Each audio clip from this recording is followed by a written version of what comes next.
तो मुझे वो तो और खुशी हो गई कि दादी मुझे आकर के, मतलब मैं दादी के पास गया, दादी ने बिठाया और कहा कि तुम जगदीश भाई के पास जाओगे।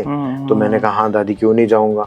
तो मुझे वो सीन याद आ रहा है कि दादी ने मेरा हाथ पकड़ के वो पांडव भवन से सुदर्शन भवन में वो रहते थे, सुदर्शन भवन में लेके गए। उनके अंदर वो विशेषताएं थी क्योंकि वो बाबा के राइट हैंड थे। बाबा ने कई अव्यक्त मुरलियों में भी बताया, हमने साकार बाबा को तो नहीं देखा लेकिन उनको देखा ना, तो उससे समझ में आता है कि ये जो भाई है ये विशेष है। मुझे ऐसा महसूस हुआ, मैं जिनके सानिध्य में जा रहा हूँ वो बाबा के राइट हैंड थे।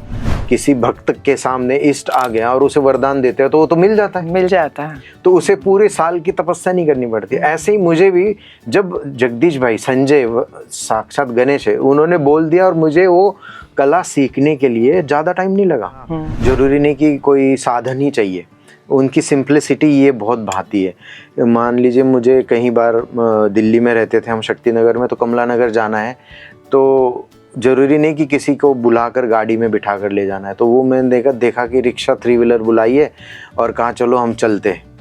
तो 3 व्हीलर में बैठ कर के चल पड़ते थे, कहते सवारी है, और बड़े मज़े से और खुशी से कहते कोई बात नहीं। जैसे लोग सवारी करते, हम अपने जैसे लोग राजे महाराजे टांगे पे जाते थे, हम इस 3 व्हीलर पे जाएंगे। क्या बात है। तो और मुझे ऐसा लगा कि पता नहीं थोड़ा सा ही समय था उनके साथ रहने का मिला अवसर, लेकिन मैंने जन्म की कमाई की। बहुत अच्छी बात, बहुत अच्छी बात।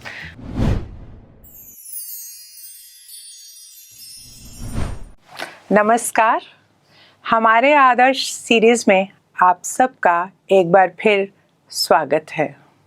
दोस्तों, हिमालय की सबसे ऊंची चोटी जो बर्फ से ढकी होती है, उसकी एक अमिट छाप, उसका आकर्षण, उसका सौंदर्य, उसकी पवित्रता हम सब के दिल पर हमेशा हमेशा के लिए अपनी एक याद छोड़ देती है।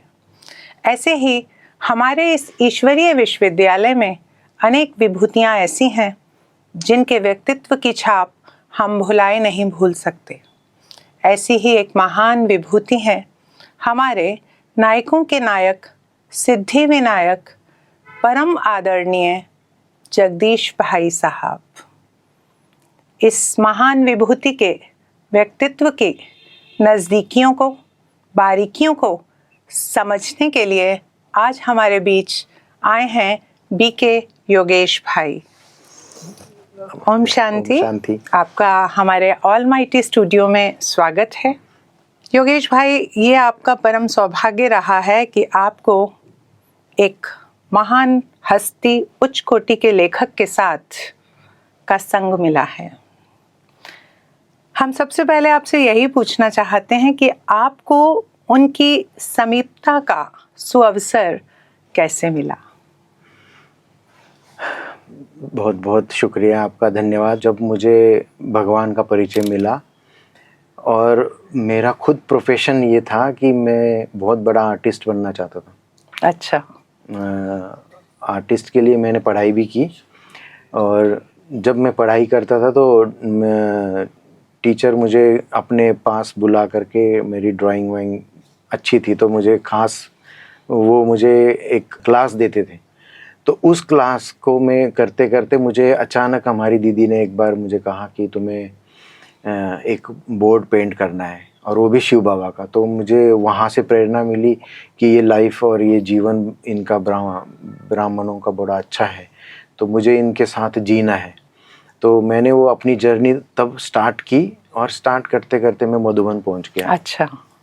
तो मधुबन पहुँचते ही मुझे वहाँ का माहौल अच्छा लगा, तो मैं वहाँ पर इतना अच्छा रमने लग गया कि मुझे वहाँ की शांति, वहाँ का माहौल और वहाँ का जो बड़ों का सानिध्य है वो इतना भाने लग गया कि ऐसे लगने लगा कि ये सच में देवता उतरे हैं यहाँ। बहुत अच्छी बात। तो मुझे ऐसे लगने लगा कि ये मैं कहाँ आ गया हूँ। तो फर्स्ट मेरा एक्सपीरियंस वो था। मुझे वहाँ जाने का सुअवसर हमारी जो दीदी ने दिया, जो पूना में रहती है, क्योंकि मैंने ज्ञान वहीं से लिया था, पूना से। तो दिल्ली आने से पहले मैं पूना से ज्ञान लेकर मधुबन गया था, और मधुबन में ओम शांति भवन में हम मुरली सुनते थे। अच्छा। तो एक दिन का मैं अनुभव सुना रहा हूँ, जो मुझे संकल्प आया कि ऐसे ही कोई वरिष्ठ भाई थे वहाँ, दादा जिन्होंने शरीर छोड़ा था, उनका संदेश चल रहा था। तो संदेश में वतन से उन्होंने संदेश बाबा के थ्रू संदेश दे रहे थे। तो वो एक छोटा भाई था, उसको दे रहे थे और उसे याद कर रहे थे। तो मेरे मन में आया कि क्या बाबा हमें भी ऐसे याद कर सकते हैं? तो मुझे भी ऐसी नज़दीकियाँ मिल सकती है। तो मैं बहुत खुश हो रहा था और मुझे बहुत रोमांच आ रहा था कि दादियों का सानिध्य कैसे मिले। इसके बारे में मैं सोचते सोचते सुबह अमृत वेला 2 बजे उठने लगा और वहाँ पर बैठकर चिंतन करने लगा कि क्या इनका सानिध्य पाने के लिए मुझे तपस्या करनी पड़ेगी। तो मुझे ये नहीं पता था कि मैं जगदीश भाई के साथ जाऊंगा, मुझे ये संकल्प नहीं था और ना मैंने उनके बारे में सुना था। जब मैं ये पुरुषार्थ में लगा और मुझे ऐसे समझ में आ गया कि नहीं, कुछ पाने के लिए ना हमें और मेहनत करनी पड़ेगी, दादियों के संग में रहना, क्योंकि मेरे लिए वो बहुत बड़ी बात थी। क्योंकि मैं जिस जगह से आया ना, छोटे सेंटर होते थे, वहाँ दादियाँ नहीं आती थी कभी। तो मुझे लगता था कि मुझे ये पहला चांस मिला है और वो भी सीधा साकार की धरनी, जहाँ पर साकार बाबा आए। तो मैंने एक भाई से अनुभव सुना था कि साकार धरनी जिस पे ब्रह्मा बाबा चले हैं, तो तुम जाओगे ना उस धरनी को छू लेना। बहुत बढ़िया। तो मैंने ये देखा कि उस धरनी में मतलब ब्रह्मा बाबा चले, मम्मा चले, वो धरनी इतनी पावन होगी और हम उस धरनी पर है। तो ये संकल्प था मुझे। और इसी धरनी पर वो महान हस्तियां जो हम बात कर रहे हैं, जिनका जगदीश भाई भी और भी बड़े बड़े दादा हैं, जो उन्होंने वहाँ पर अपना कार्य किया, तो उस कार्य में कितनी पावर होगी और कितना उनके अंदर वो योग का बल होगा। तो मुझे वो लेना है। तो कैसे लेना है वो मैं जैसे जैसे आगे बढ़ता रहा तो मुझे उनके बारे में एक क्लास में सुनने को मिला। जो मैं रोज अमृत वेले योग करता था ना, उसके बाद वो क्लास होती थी। तो उसमें मुझे बहुत प्रेरणा मिली कि मुझे भी ऐसे बड़े भाइयों के साथ और दादियों के साथ रहने का मौका मिल सकता है क्या। तो जिस भाई से मैंने ये प्रश्न पूछा था, वो कहते हैं आप तपस्या करो, यहाँ सेवा करो, अगर आपको चांस मिलेगा तो जरूर बाबा आपका संकल्प पूरा करेंगे। तो ये चलते चलते ऐसे मैं सेवा करता रहा वहाँ पर। और थोड़े दिन के बाद मुझे घर जाना था। तो थोड़े दिन के बाद ही मुझे घर जाने से थोड़े दिन पहले टोली किचन में एक भाई थे, उन्होंने मुझे कहा कि क्या योगेश, तुम एक जगदीश भाई है हमारे वरिष्ठ, उनके पास सेवा कर सकते हो। अच्छा। मेरे खुशी का पारावार नहीं रहा। मैंने कहा मैं उनकी महान हस्तियों के साथ मेरे को मिलेगा। कहते हाँ मिलेगा, लेकिन तुम्हें उससे पहले गुलजार दादी से और प्रकाशमणि दादी से मिलना होगा। अगर उन्होंने पास कर लिया, उन्होंने कहा हाँ, तो फिर मैं तुम्हें उनके पास ले जाऊंगा। तो मुझे इतनी खुशी हो गई, इतनी खुशी, मैं उस भाई को जाकर के बोल रहा हूँ, बाबा के रूम में जाकर के बोलने लगा कि बाबा बहुत बहुत थैंक्स, आपने मेरा संकल्प पूरा कर लिया। तो मैं इतना खुश हो गया। तो मैंने उन भाई जी को कहा कि मैं ना अभी घर में नहीं पूछा, लेकिन मुझे ना जाना है। लेकिन कहते मैं पहले तुम्हें उनके पास ले जाऊंगा, अगर वो राजी हो गए तो फिर तुम जा सकते हो।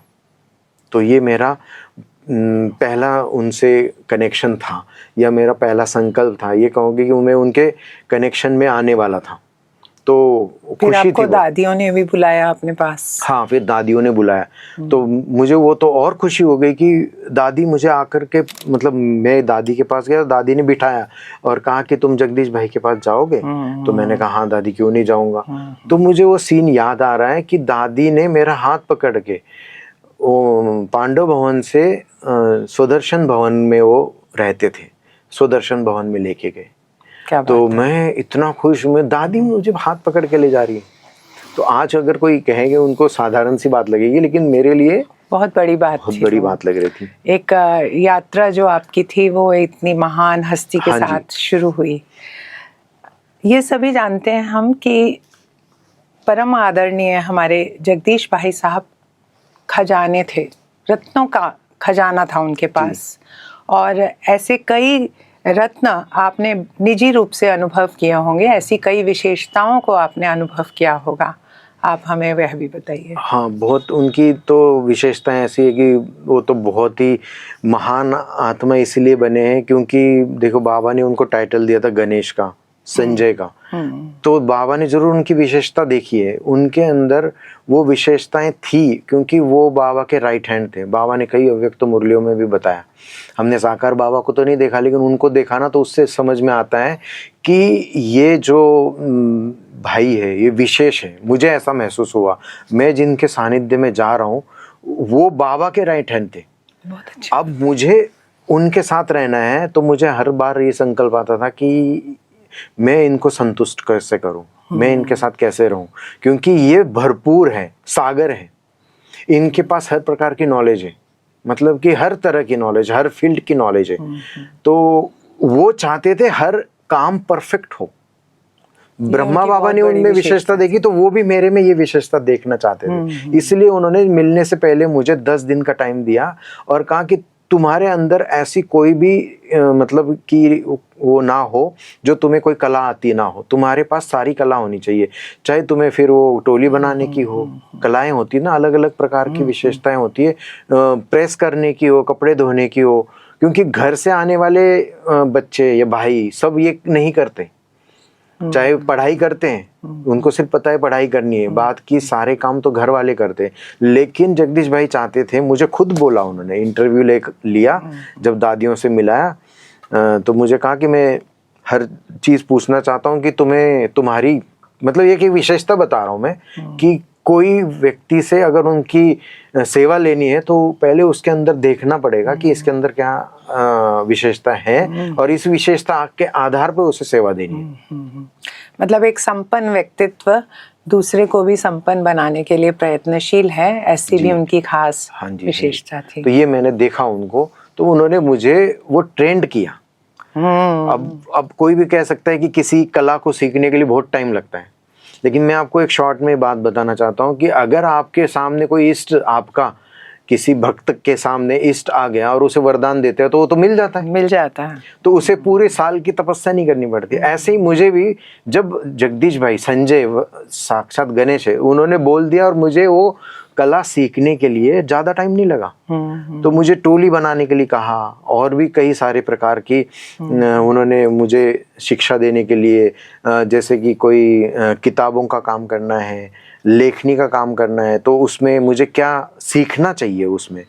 जैसे मेरा तो फेवरेट सब्जेक्ट था ड्राइंग का, तो उन्होंने मुझे कहा कि हाँ तुम्हारे ड्राइंग अच्छी है तो मैं तुम्हें कई सारी ड्राइंग्स, नक्शे वगैरह बनाने दूंगा, तो तुम बना लोगे। तो मैंने कहा हाँ वो तो मेरा फेवरेट प्रिय विषय है, तो मैं उसको करूँगा, बिल्कुल करूँगा। लेकिन कहते उसके बाद भी तुम्हें और भी काम करने पड़ेंगे, खाली यही नहीं, सबके काम करने पड़ेंगे। कर्मठता वो जी, तो उन्होंने ये देखना था कि ये सब काम कर सकता है, सक्षम है, इसका आत्मविश्वास है।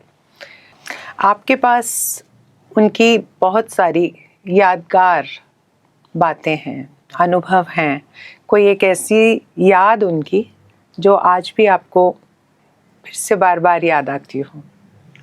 हाँ, मुझे बहुत अच्छी याद है और मैं आपको इस तरीके से बताना चाहता हूँ क्योंकि कई बार मैं बहनों को सुनाता हूँ तो हंसी भी आती है, लेकिन ना उनकी एक ये विशेषता है। जब हम शक्ति नगर में रह रहे थे तो 2nd फ्लोर पे उनका रूम था और उनका रूम इतना सिंपल था, साधारण था, एसी तो लगता ही नहीं था, लेकिन ना वो इतने निर्माण चित्त थे कि उस समय की बात है, सुबह के टाइम उनको ना हिंदी और इंग्लिश दोनों प्रकार का अखबार आता था।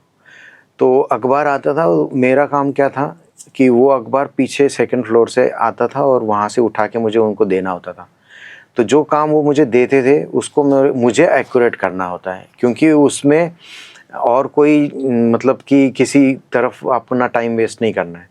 तो हुआ क्या था कि ही बड़ी मज़ेदार बात है और अनुभव की इसलिए कह रहा हूँ क्योंकि वो अखबार आता था तो देना मुझे जाना होता है। तो उस दिन क्या किया मैंने कि वो अखबार आया और मैंने उसको लेकर के खोल लिया, जबकि मेरा काम नहीं था खोलने। तो काम क्या है कि जिसका जो रोल है, जिसको जो देना है वही करना है ना। तो उस समय मुझे कोई भाव ऐसा नहीं था कि मैं इसको खोलूं, लेकिन पता नहीं क्यों आया और मेरी पीठ थी उस तरफ जहाँ पर मेरा रूम, भाई साहब का रूम था, जगदीश भाई जी का, तो मुझे वो देना था। लेकिन मुझे नहीं मालूम था उनका रूम बाथरूम से अलग था, तो वो बाथरूम से होकर के रूम से क्रॉस हो गए होंगे और मैंने सिर्फ अखबार ऐसे खोला ही था और खोलकर ऐसे सामने फ्रंट पेज ही देखा था, और देख के मैंने ऐसे बंद करके शायद मैं उसको, मेरे को आभास हो गया था कि भाई साहब चले गए। तो मुझे बहुत अंदर से डर भी लगा कि नहीं, मेरे को अखबार नहीं खोलना था, ये महसूस हुआ अंदर, और डर भी लग रहा था। लेकिन फिर मैंने कहा कोई बात नहीं, आज भाई साहब से कोई बात होगी तो मैं पूछ लूँगा, लेकिन लग रहा था अंदर से। तो मैं अंदर गया देने, तो जैसे मैं अखबार रखने लगा तो उन्होंने मुझे कहा अखबार पढ़ लिया। तो मुझे एकदम से अंदर आया कि नहीं भाई साहब, मैंने पढ़ा तो नहीं लेकिन खोला था। तो मुझे अंदर से एक डर भी लग रहा था और लग रहा था कि आज भाई साहब कुछ कहेंगे, लेकिन उन्होंने मुझे बड़े प्यार से समझाया भी और सिखाया भी कि देखो ये अपना टाइम वेस्ट करना नहीं है। बहुत अच्छी बात है। दूसरी बात कि जिसका जो काम है उसको वो करने के लिए दिया है ना, तो वही करना चाहिए। तो भले तुमने मुझे नहीं देखा लेकिन मैंने तो देख लिया तुम्हें। तो मैंने कहा हाँ भाई साहब, मैं अचानक संकल्प आया ऐसे। तो ऐसे ही और एक बात थी उनकी विशेषता की, कि जैसे वो हॉस्पिटल में थे तो वहाँ की बहनें मुझे बार बार पूछती थी कि भाई तुम क्यों खाना बनाते हो, लेकिन भाई साहब का ये संकल्प था कि अगर तुम्हें मैंने जो सेवा दी है तो वो सेवा किसी और से नहीं करवानी। उनका भाव था कि किसी की सेवा लेना क्यों है, आपको निमित्त बनाया तो आप ही करो। तो वो बहनें मुझे बहुत प्रेशर कर रही थी कि आप रुको, भाई साहब के साथ हॉस्पिटल में हो, हम बना के लाएंगे। लेकिन उनका संकल्प था कि नहीं, जो काम तुम्हें है ना, चाहे कितनी किलोमीटर दूर ही क्यों ना हो, क्योंकि वहाँ से काफ़ी दूर था, 10 किलोमीटर था, तो जाना आने में भी टाइम लग सकता था। लेकिन उन्होंने कहा नहीं, तुम्हें बताया है ना। तो मैंने कहा देखिए, मुझे जो सेवा दी है मैं करूँगा ज़रूर, चाहे मुझे टाइम लगेगा, मुझे आप समझा दीजिए कैसे जाना है। तो उनको जाना था हॉस्पिटल से चेकअप करने के लिए, तो कहा कि मैं नाश्ता करके जाऊँगा। डॉक्टर ने कहा नाश्ता करके चले जाएंगे, और मुझे वो बना कर लाना था। तो मैं उसमें टाइम ले लिया, और टाइम लेकर के मुझे ज़्यादा टाइम लगेगा ये पता नहीं था, क्योंकि एक तो वो जसलोक हॉस्पिटल 22 मंजिल पर, उनको एडमिट 22 मंजिल पर किया है, और बिना लिफ्ट के तो जा नहीं सकते थे। मैं वहाँ से बना करके भी लाया, बहनें मुझे बार बार बोल रही थी भैया हम बना के लाएंगे, आप यहीं रहो। लेकिन भाई साहब का था ना संकल्प मेरे मन में कि नहीं, मैं किसी से सेवा नहीं कराऊंगा। तो मैं लेकर गया, आया भी, और मैं टाइम से पहुंच तो गया था, लेकिन वो जो लिफ्ट में ऊपर जाने का टाइम था, उस टाइम को मुझे मैनेज नहीं करना आया। तो मतलब कि मैं सोचा कि कैसे ऊपर जाऊंगा, मेरे साथ दीदी भी खड़े थे, उन्होंने सोचा इतनी ऊपर कैसे चढ़ के जाएंगे। कुछ मैंने सोचा कि 22 मंजिल है, शायद मैं जल्दी जल्दी दे करके आ सकता हूँ। 7वें फ्लोर तक गया, और मुझे समझ में आया कि भाई साहब तो चले गए जब मैं रूम में पहुंच गया। तो ये टाइम उनको बहुत एक्यूरेट चाहिए होता है, हर चीज़ को एक्यूरेट करना है। छोटी छोटी अपनी बातों से और अपने व्यवहार से उन्होंने आपको बहुत कुछ सिखाया कि समय बहुत खास होता है, बहुत खास। ऐसे ही ब्रह्मा बाबा के आचरण में और आदरणीय भाई साहब के आचरण में भी बहुत कुछ एक जैसा आपको महसूस होता होगा। जी, मुझे वो इसलिए महसूस होता है कि मैंने देखा उनको ना किसी के मतलब साथ का जरूरी नहीं कि कोई साधन ही चाहिए, उनकी सिंप्लिसिटी ये बहुत भाती है। मान लीजिए मुझे कई बार दिल्ली में रहते थे हम, शक्ति नगर में, तो कमला नगर जाना है तो ज़रूरी नहीं कि किसी को बुलाकर गाड़ी में बिठा कर ले जाना है। तो वो मैंने देखा कि रिक्शा 3 व्हीलर बुलाइए और कहा चलो हम चलते। तो 3 व्हीलर में बैठ कर के चल पड़ते थे, कहते सवारी है, और बड़े मज़े से और खुशी से कहते कोई बात नहीं। जैसे लोग सवारी करते हम अपने, जैसे लोग राजे महाराजे टांगे पे जाते थे, हम इस 3 व्हीलर पे जाएंगे। क्या बात है। तो और चलते चलते उससे 3 व्हीलर वाले भाई से भी बात करते थे, समझाते थे, और मैं भी बैठा हूँ। मैंने कहा इतने सिंपल, मतलब कि आप सोचिए इतने बड़े। आपको ब्रह्मा बाबा का स्मरण हो आता होगा। जी, तो मुझे ये महसूस होता था कि ये आत्मा जिनको आदि रतन बोला गया है, जो जड़ से जुड़े हुए हैं, जिनको ब्रह्मा बाबा ने बताया है कि ये मेरा राइट हैंड है, ये मेरा सिखिलता बच्चा है। तो मैं सोचता था कि इनके अंदर ये विशेषता है, इसी आधार पे ही बने। तो कितनी विशेषता देखिए ना, मैं भी उनके साथ बैठा हूँ, वो भी साथ में मेरे बैठे, तो और हम जा रहे हैं, तो कितनी निर्माणता है ये। और ये निर्माणता जैसी ब्रह्मा बाबा में, जी ब्रह्मा बाबा में है, हाँ। थी। और उन्होंने खुद काम करके, जैसे बताया ना कि मैंने ब्रह्मा बाबा को देखा कैसे कि निक्कर पे बैठा है और बाबा पत्थर तोड़ रहा है बच्चों के साथ, और मैंने देखा ये वो आदि रतन, आदि पुरुष है, जो विश्व का रचयिता, जिसने बाबा ने इस कार्य को महान बनाया, तो वो ये है।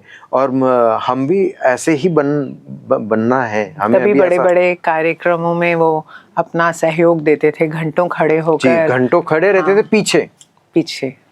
जब भी कोई मेला लगता था, प्रगति मैदान में मेला लगा, तो हम जाने वाले थे, तो उन्होंने ये नहीं कहा कि कोई इंतजाम करो, 3 व्हीलर में बैठ के गए। 3 व्हीलर में बैठ के गए, सबको वहाँ सोच में पड़ेगी कि ये 3 व्हीलर में कौन आए हैं भाई। तो सोचा कि देखा जगदीश भाई आए हुए, और सबको सेवा देने के बाद ये नहीं कि स्टेज पर जाकर बैठते थे, पीछे जाकर खड़े हो जाते थे।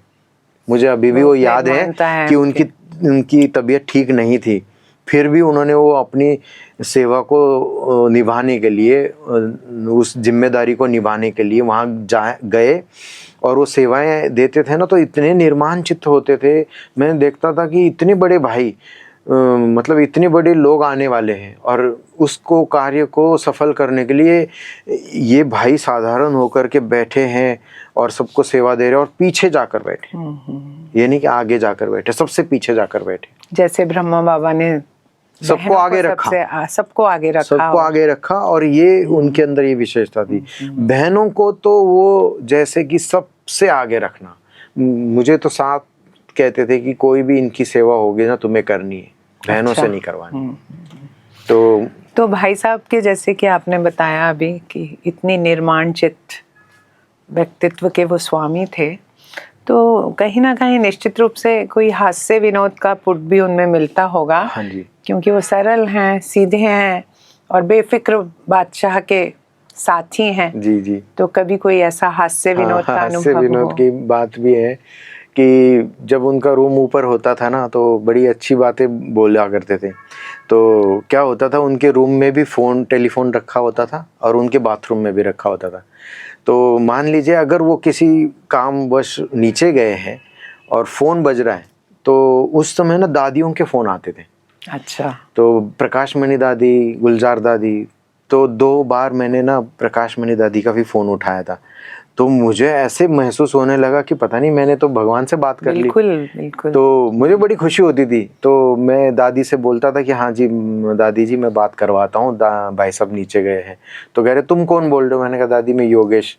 तो फिर बड़े प्यार से बात करते थे। मैं सोचता था पता नहीं क्या मिल गया मुझे, मतलब खुश इतना हो जाता था ना कि मतलब आज मुझे वो याद आते हैं पल, तो इतनी खुशी होती है कि मतलब आज किसी को सुनने में आए। कभी खुशी के साथ आपको हंसी भी आई हो? हंसी भी आती है। और हंसी इसलिए, मैं हंसी का किस्सा सुनाने वाला हूँ कि जैसे ही वो बात बताई मैंने, और दादी ने भाई साहब से बात कर ली। बात करने के बाद भाई साहब मुझे कहते हैं कि दादी का फ़ोन आता है ना, तो मैं तुम्हारी एक शिकायत करूँगा। मैंने कहा भाई साहब क्या? मैंने क्या किया? तो कह रहे तुम सेवा नहीं करते मेरी ठीक से। तो बड़े हंसी, और पहले सीरियसली बोलते थे और एकदम से हंस पड़ते थे। तो वो पहले सीरियस करके दिखाना चाहते थे कि देखो इसकी स्थिति कैसे होती है, और एकदम हंस पड़ते थे। तो मेरी जान में जान आती थी, और फिर मैं हंसने लगता था कि भाई साहब मैंने क्या किया है।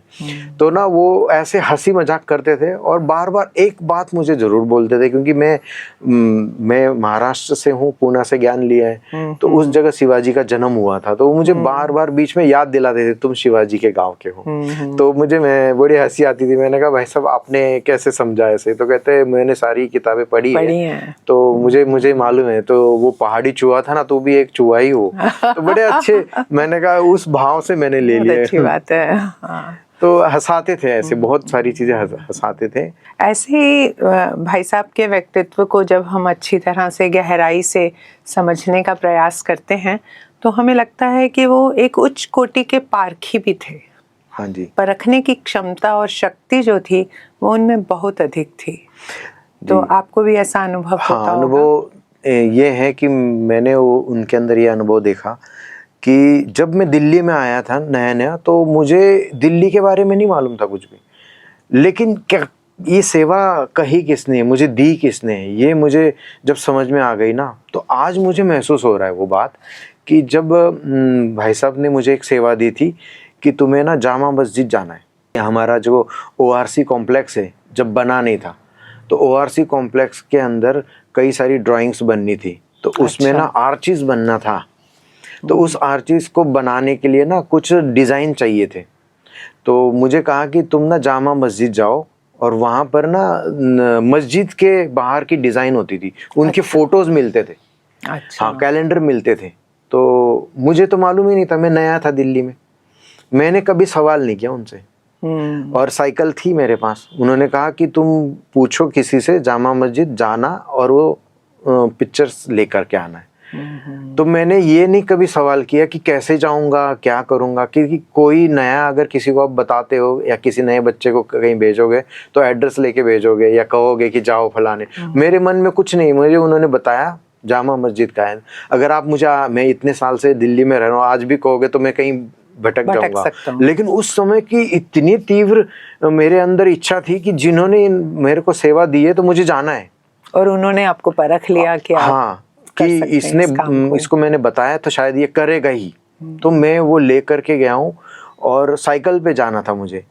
खाली साइकिल पे नहीं जाना, आगे और एक किस्सा है उसके साथ जुड़ा हुआ कि मुझे वो वहाँ जाना है, लेकर के आना है, उसको सिलेक्ट करना है। वो लेकर आने के बाद, इसके बीच में लेकर आने के बाद दिखा करके फिर मुझे वही चीज़ नई दिल्ली स्टेशन पे गुलजार दादी को मधुबन जाना था उस ड्राइंग को दिखाकर। तो वो मुझे लेकर के उनको देकर दिखानी थी और फिर गुलजार दादी को ट्रेन में देकर भी आनी थी।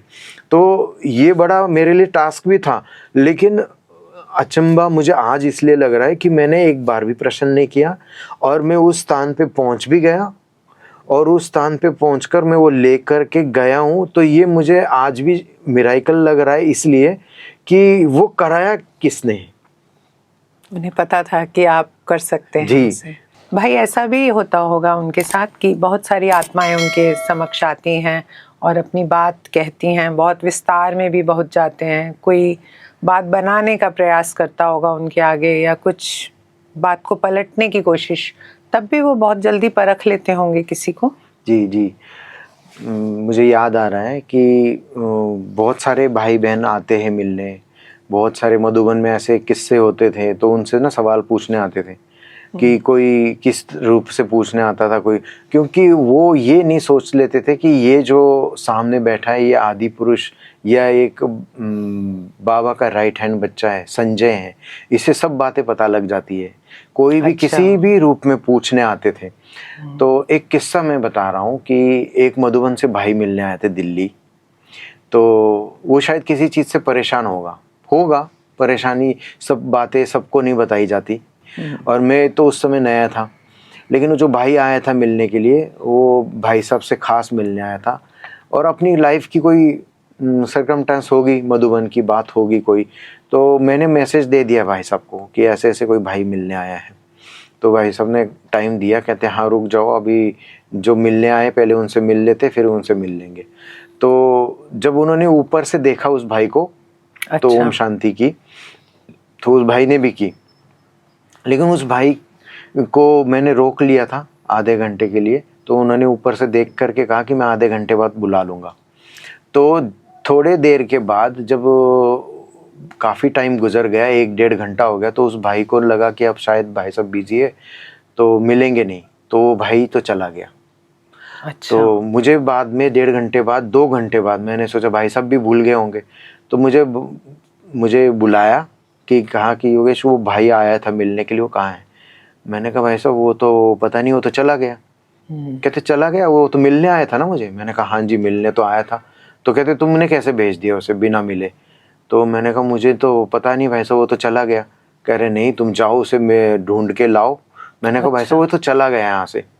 तो बात देखिए, मैं इसलिए बता रहा हूँ उनकी, कि उनको ये बात पहले से ही मालूम होगी कि इस भाई से कोई परेशानी होगी, समस्या होगी, क्योंकि उन्होंने मुझे क्यों भेजा, क्योंकि वो तो चला गया था, 1.5 घंटा हो गया, और वो जहाँ से आया था मुझे भी नहीं मालूम था, लेकिन मुझे कहा वो भाई गया है, ज़रूर कोई समस्या लेकर आया होगा, तो मुझे उसकी समस्या सुननी है, मुझे उससे मिलना है।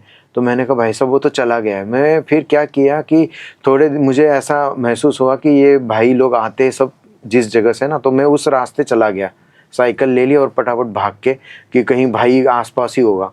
तो मैं निकल के पांडव भवन के रास्ते में साइकिल पे चला गया, देखा तो भाई जा रहा था रास्ते अच्छा। पे। तो कुछ दूर पे मैंने कहा भाई आप क्यों चले आए हो, भाई साहब ने आपको बुलाया, चलो जल्दी जल्दी। तो कह रहा था अच्छा मुझे तो लगा मिलेंगे नहीं।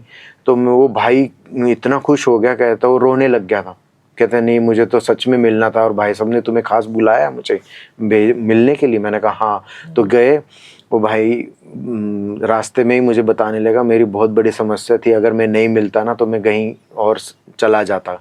ओहो। मतलब भाई साहब को ये टच हुआ था कि उस भाई की कोई समस्या होगी।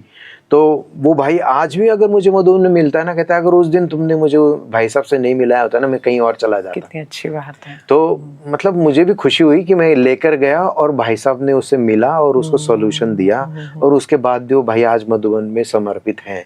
बहुत अच्छी बात है। तो मतलब उन्होंने तो वो एक जान लेते थे कि समझ लेते थे, हाँ समझ लेते थे, जान लेते थे। इसीलिए कहीं से भी बहनें दूर दूर से उनसे राय लेने आती थी, और राय लेने आते थे। इसीलिए तो भाई साहब कभी अपने स्वास्थ्य का ध्यान मतलब उस रूप से नहीं देते थे कि अब रेस्ट का टाइम है, अभी खाने का टाइम है। तो खाने का टाइम निकल जाता था, मिलने वाले बैठते थे। तो क्या होता था कि कई लोग कहते हैं ना कि भाई साहब ने स्वास्थ्य अपना नहीं देखा होगा, लेकिन ऐसा नहीं है। उन्होंने सबसे पहले स्वास्थ्य से पहले सेवा देखी, सेवा देखी।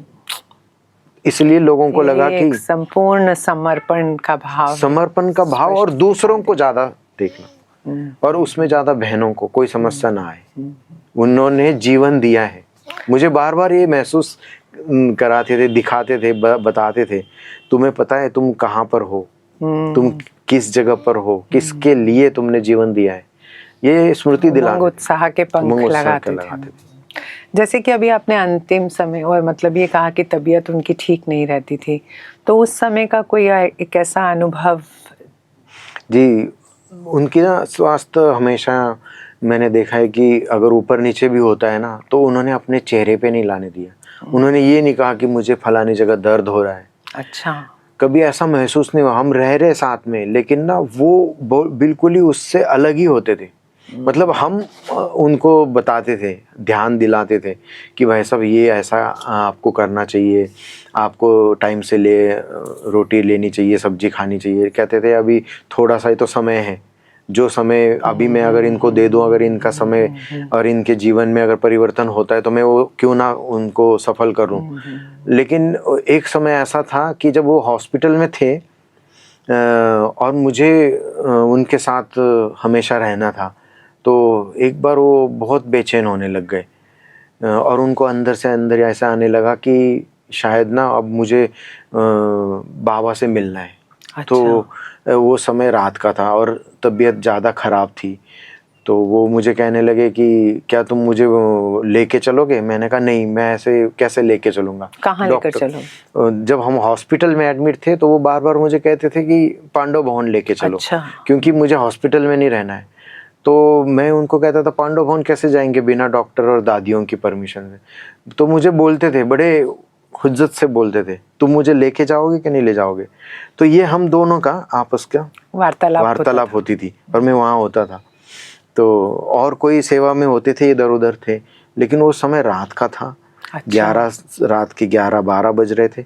तो मैंने कहा इस समय तो जाना उचित नहीं रहेगा, सुबह जाएंगे। नहीं, कहते मुझे अभी जाना है। तो मैंने उनकी एक वैसे ही एक इच्छा को दिखाने के लिए, वो उनका बेड तो मूवेबल था तो उनको मैंने हिलाया। अच्छा। हाँ, तो मैं ज़्यादा दूर तक तो नहीं ले जा सकता था। मैंने उनको दिखाने के लिए कि हाँ मैं लेके जा रहा हूँ, देखो मैं आपका बेड हिला रहा हूँ। तो क्योंकि मैं किसी और ऐसी जगह तो नहीं ले जा सकता ना, तो उनको मैंने कहा हाँ देखो मैं हिला रहा हूँ। तो ये सिर्फ मेरी और उनकी बात है, ये पर्सनल बात हो रही है। और उस समय कोई नहीं था पास में, तो मैं वहाँ गेट तक लेके गया और वापस लेके आया। तो मैंने कहा क्यों तुम वापस क्यों आ गए? तो मैंने कहा गेट बंद है, ऐसा मैं ना अभी डॉक्टर साहब को बुला करके बात करके हम सुबह जाएंगे। तो ऐसे करके मैंने उनकी वो इच्छा थी तो मैंने दिखाई कि मैं लेके जा रहा हूँ। तो बाद में जब उनको बाद में बार बार ये संकल्प आने लगा, तो फिर हमने बड़े भाई जी से राय ले करके, दीदियों से राय ले करके सुबह आए। फिर सब राय सलाह करके हम उनको पांडव भवन ले गए। बहुत अच्छा। ऐसे यज्ञ के प्रति भी उनकी अपनी तो कोई इच्छा नहीं रही होगी, पर यज्ञ के प्रति उनकी अपनी कोई ऐसी इच्छाएं? वो इच्छा तो थी एक अंतिम इच्छा ये थी कि बाबा को कैसे प्रत्यक्ष करना, और दूसरा जिन्होंने 25 साल लगाए वो इसलिए क्योंकि उन्होंने ना बहुत मेहनत की कि मैं अंतिम समय अगर मैं इस घड़ी पहुंचा हूँ, मेरी स्थिति ऐसी बनी है, लेकिन मुझे बाबा को प्रत्यक्ष करना है। और दूसरा सतयुग में योग बल से संतान उत्पत्ति के ऊपर अच्छा। मैं एक किताब बनानी है। उस अच्छी किताब का संग्रह कर रहे थे। तो मुझे उन्होंने एक दिन बताया था कि ये मैं जो किताब लिख रहा हूँ ये विश्व के आगे प्रत्यक्ष होगी, तो इसका बहुत ध्यान रखना। मैं इसके आर्टिकल ऐसे ऐसे लिख रहा हूँ, मैं ऑस्ट्रेलिया से भी कई किताबों का उसका सपोर्ट ले रहा हूँ। हाँ, उसके चीज़ें मंगा रहा हूँ। तो उसको ना मैं हर समय साथ लेके जाता था। एक अटैची बनाई थी और उन किताबों को मैंने रखा था, और वो कई सारे प्रूफ मेरे हाथ में थे, साथ में रखे हुए थे, और उसको लेके मैं जाता था।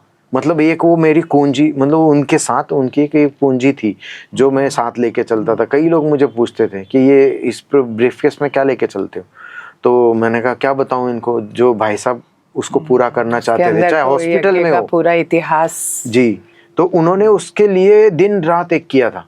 मतलब उन्होंने सारा एक इकट्ठा किया था, लेकिन मैं ये समझता हूँ कि वो वही पूरा कर सकते थे, किसी और के पास नहीं थी ये शक्ति। तो उन्होंने वो लास्ट समय तक भी, जब भी उनको टाइम मिलता था, एक तो पूरे टोटली बेड पर थे, उसके बावजूद भी वो मुझे कहते थे निकालो और उस किताब को खोलो। तो मैं कहता था भाई साहब अभी डॉक्टर आने वाले हैं, तबीयत ठीक होगी, ठीक नहीं होगी, इससे ऐसा होगा। तो कई सारी बातचीत हम करते थे, लेकिन वो कहते थे नहीं इसको पूरा करना है। मतलब उनकी एक इच्छा रह गई, वो अधूरी रह गई। को प्रत्यक्ष करते तो रहे वो, साथ साथ इस पुस्तक को भी पूरा करने की ये किताब को विश्व के आगे रखना चाह रहे थे। दूसरा उनको ये लगता था कि मैं एक दिल्ली स्थान पर एक ऐसा वंडरलैंड बनाऊं जो 8वां अजूबा बने। वाह क्या बात है। ये भी एक सवाल उनका था, एक संकल्प था बहुत बड़ा। तो उन्होंने सोनीपत में भी उसको जमीन लेकर के बनाना था, और उसका सारा प्रोग्रामिंग इतना जल्दी किया था उन्होंने। लास्ट समय जब आपने मुझे पूछा ना कि अंतिम समय, तो ये अंतिम समय का ही पार्ट चल रहा था, तब उन्होंने सोनीपत की जमीन को इतना फास्टली प्रोग्रेस किया, आगे आगे बढ़ाया, और उनको लग रहा था कि यहाँ पर मैं ऐसा स्थान बनाऊं जो पूरी दुनिया देखने आए और लगे कि ये है ब्रह्म कुमारी इसका 8वां अजूबा। बहुत अच्छा भाई, आपने अपने निजी अनुभवों को हमारे साथ जब बांटा तो हमें लग रहा है कि आपकी सेवा के मूल्य को भी उन्होंने जान लिया। जी भाई, चलते चलते हमें कोई एक ऐसी यादगार बात जो आपको हमेशा याद रहे। जी, मैं वो बात बड़ी खुशी से बताना चाहता हूँ कि मैंने शुरुआत में भी बताया था आपको कि मेरा संकल्प था कि मुझे भी बाबा वतन में याद करे, तो कैसे मिलेगा। तो वो मेरा संकल्प आखिरी बार जब मैं जगदीश भाई जी के साथ रहा, जब उन्होंने शरीर छोड़ा, तो मुझे ये गर्व इसलिए हो रहा है क्योंकि मैं साथ में खड़ा था जब उन्होंने शरीर छोड़ा, और देखने के बाद मुझे ये महसूस हुआ कि अंतिम समय में उनके साथ रहा हूँ।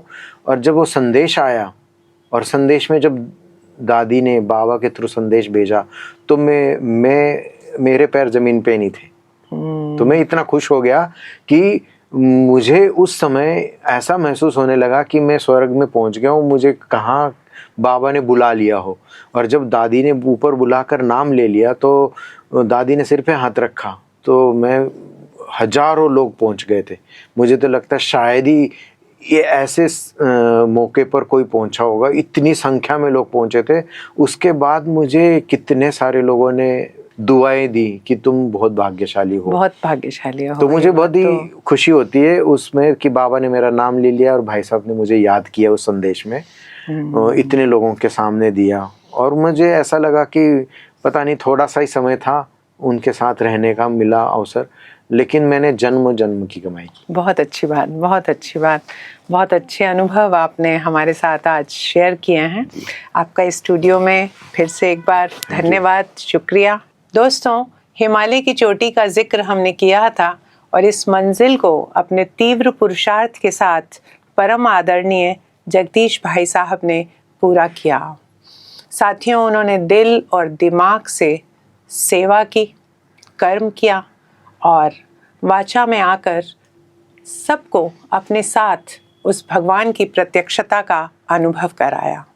उनकी लेखनी, उनकी किताबें हमेशा हमारे साथ रहेंगी, हमारे इस व्यक्तित्व को और अधिक निखारेंगी। ऐसे ही हम आगे भी आदर्श व्यक्तित्व को लेकर आपके समक्ष आते रहेंगे। तब तक के लिए हमें आज्ञा।